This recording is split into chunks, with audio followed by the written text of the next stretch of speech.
અંજારના મેઘપર બોરીચીના ભગીરથ નગરમાં રહેતા કમલેશ તિવારી અંજાર આઈસીઆઈસીઆઈ બેંકમાં તેમનું કરંટ ખાતું ધરાવે છે.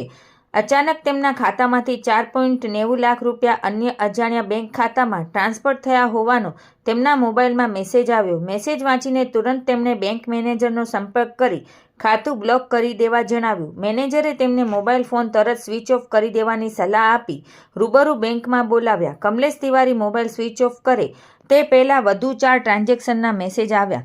અજાણ્યા ઇસમોએ કુલ 5 ટ્રાન્ઝેક્શન મારફતે 24.76 લાખ રૂપિયા ગણતરીના મિનિટોમાં એક્સિસ બેંકના ખાતામાં ટ્રાન્સફર કરી લીધા હતા. મેનેજરે તેમનું ખાતું તરત બ્લોક કરી દીધું હતું અને તેની સલાહ મુજબ તેમણે તુરંત સાયબર ફ્રોડ અંગે સરકારના ઓનલાઈન પ્લેટફોર્મ પર ફરિયાદ નોંધાવી. ગાંધીધામ સાયબર ક્રાઇમ પોલીસે અજાણ્યા લોકો સામે ઓનલાઈન ફ્રોડની ફરિયાદ દાખલ કરી વધુ તપાસ હાથ ધરી છે.